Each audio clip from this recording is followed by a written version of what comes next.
ஸ்ரீ பகவத்தையா அவர்கள் எழுதிய ஆகாமிய கர்மா புத்தகத்திலிருந்து 4வது சாப்டர் பிரம்மமும் பிரபஞ்சமும். வாங்க கேட்கலாம். பிரம்மமும் பிரபஞ்சமும் அனைத்தும் பிரம்மம். பிரம்மத்தை தவிர வேறு எதுவுமே கிடையாது என்பது சாஸ்திரங்களின் கூற்று. பிரம்மம்தான் உயிர் அம்சம், அதுதான் சத், அதுதான் உண்மை. இந்த பிரம்மம் என்பது ஜட அம்சம் உடையதல்ல, இது உயிர் அம்சம் உடையது. இந்த பிரம்மத்திலிருந்து பிரபஞ்சம் தோன்றியிருக்கிறது. அந்த பிரபஞ்சம் என்பது பிரகிருதி என்ற பெயரில் அழைக்கப்படுகிறது. இந்த பிரகிருதி இரு வகையாக இருப்பதாக கூறப்படுகிறது. ஒன்று ஸ்தூல பிரகிருதி, அடுத்தது சூட்சும பிரகிருதி. அதாவது ஸ்தூல பிரபஞ்சம் மற்றும் சூட்சும பிரபஞ்சம். பிரம்மத்தில் இந்த பிரிவுகள் கிடையாது. பிரபஞ்சம் என்று கூறப்படும் பிரகிருதியில்தான் இப்படி இரண்டு பிரிவுகள் உள்ளன. ஸ்தூல பிரகிருதி அல்லது ஸ்தூல பிரபஞ்சம் என்று கூறப்படுபவைதான் திடரூபமான இந்த உலகத்துக்கு காரணம். ஸ்தூல பிரகிருதி தான் பௌதிகமான இந்த உலகை உண்டு பண்ணி இருக்கின்றது. ஸ்தூல வடிவாக இருக்கும் இந்த உலகை உண்டு பண்ணுவதற்காக இந்த ஸ்தூல பிரகிருதி பஞ்சபூதங்களாக இருந்து இந்த செயலில் ஈடுபடுகிறது. ஸ்தூல பிரகிருதி என்பதும் பஞ்சபூதங்கள் என்பதும் வேறு வேறு அல்ல, இரண்டும் ஒன்றே. ஸ்தூல பிரகிருதியானது பஞ்சபூதங்களாக இருந்தே இந்த உலகத்தில் உள்ள அத்தனை பௌதிக அமைப்புகளையும் உருவாக்கி உள்ளது. இந்நிலையில் சூட்சும பிரகிருதியின் பங்கு என்ன? சூட்சும பிரகிருதி என்பதுதான் சித் எனும் அறிவின் அம்சமாகும். சூட்சும பிரகிருதி தான் பிரபஞ்ச மனம் அல்லது மகத் என்று கூறப்படுகிறது. ஸ்தூல பிரகிருதி எப்படி பஞ்சபூதங்களாக இருந்து பௌதிக உலகத்து பொருட்களையும் உயிரினங்களையும் உற்பத்தி செய்கின்றனவோ அப்படி சூட்சும பிரகிருதியாக இருக்கும் பிரபஞ்ச மனம் என்னும் மகத் சூட்சுமமான உடல்களை உருவாக்குகின்றது. பஞ்சபூதங்களால் வடிவமைக்கப்பட்ட அனைத்தும் ஒன்று போலவா உள்ளன? எத்தனையோ விதமான பூமி, கோள்கள், நட்சத்திரங்கள், எத்தனையோ விதமான தாவரங்கள் மற்றும் உயிரினங்கள், இவை அனைத்தும் பஞ்சபூதங்களால் வடிவமைக்கப்பட்டுள்ளன. இப்படி சூட்சும சரீரங்களிலும் வித்தியாசங்கள் இருப்பதற்கான வாய்ப்பு உள்ளது. மனிதனை ஜீவ வியக்தி என்றும் ஈஸ்வரனை ஈஸ்வர வியக்தி என்றும் குறிப்பிடுகின்றனர். அப்படி பார்க்கும்போது ஈஸ்வரன் என்பது கூட பிரகிருதியின் ஓர் உயர்ந்த அம்சமே.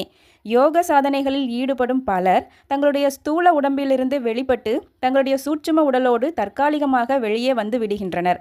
கொஞ்ச நேரம் கழித்து மீண்டும் தங்களுடைய ஸ்தூலமான உடலுக்குள் சென்று விடுகின்றனர். நமது ஸ்தூல உடல் என்பது ஸ்தூல பிரகிருதியின் அம்சம். நமது சூட்சும உடல் என்பது சூட்சும பிரகிருதியின் அம்சம். நம்முடைய மனம் என்பதும் உணர்வு நிலை என்பதும் சூட்சும உடலின் அம்சமாகும். மனம் இல்லாத உடல்தான் ஸ்தூல உடலாகும். எல்லா ஸ்தூல உடல்களிலும் சூட்சும உடல் பொருந்தி இருந்தாலும் கூட மனித உடலில் பொருந்தி இருக்கும் சூட்சும உடலானது சற்று முன்னேற்றகரமான அம்சங்களுடன் உள்ளது. சிந்தித்து செயல்படும் ஆற்றல் உள்ளதாக அந்த சூட்சும உடல் அமைந்துள்ளது. இந்த சூட்சும உடலின் மேம்பட்ட நிலையாக சில தெய்வீக அம்சமுள்ள சூட்சும உடல்களும் இருந்திட வாய்ப்புள்ளது. அதனையே தெய்வங்கள் என குறிப்பிடுகிறோம். நாம் நினைத்தால் நமது கைகளை நீட்டவோ அல்லது மடக்கவோ முடியும். நமது மனம் என்னும் சூட்சும அம்சம்தான் இப்படி நமது பௌதிக உடலை இயக்குகிறது. இப்படி சில சூட்சுமமான தெய்வீக சக்திகளால் இந்த ஸ்தூல பிரபஞ்சத்தையும் தனது விருப்பத்துக்கு ஏற்றவாறு இயக்குவதற்கு முடியும். அதனையே தெய்வீக சக்தி என குறிப்பிடுகிறோம். இந்த தெய்வீக சக்திகள் எதை வேண்டுமானாலும் செய்திடும் ஆற்றல் உள்ளவையாக கருதப்படுகின்றன.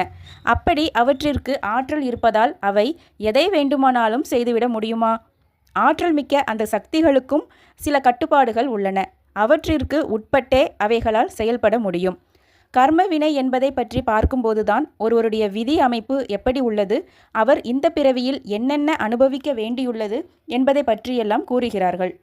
நாம் இறைவனை நாடி இறைவனை புகழ்ந்து பாடி எனக்கு இப்படியெல்லாம் நன்மை புரிய வேண்டும் என்று கேட்டு அந்த இறைவனும் நமது புகழ்ச்சிக்கும் பூஜைக்கும் மயங்கி நமக்கு வேண்டிய அனுகூலங்களை எல்லாம் செய்கிறார் என்று கூறுவது நியாயமாக படவில்லை.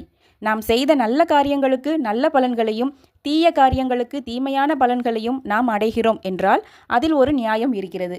அப்படியானால் நாம் நம்முடைய தலைவிதிப்படி சில கஷ்ட நஷ்டங்களை அனுபவிக்கிறோம் என்றால் அது நாம் ஏற்கனவே செய்த தீவினைகளின் காரணமாகவே இருக்க முடியும்.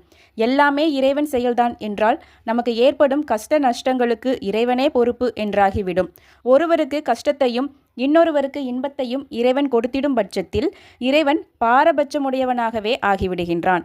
ஆகவே நம்முடைய நன்மை தீமைகளுக்கு நாம் செய்த நல்வினைகளும் தீவினைகளுமே காரணம் என்று இருந்தால் மட்டுமே அது நியாயமாக உள்ளது.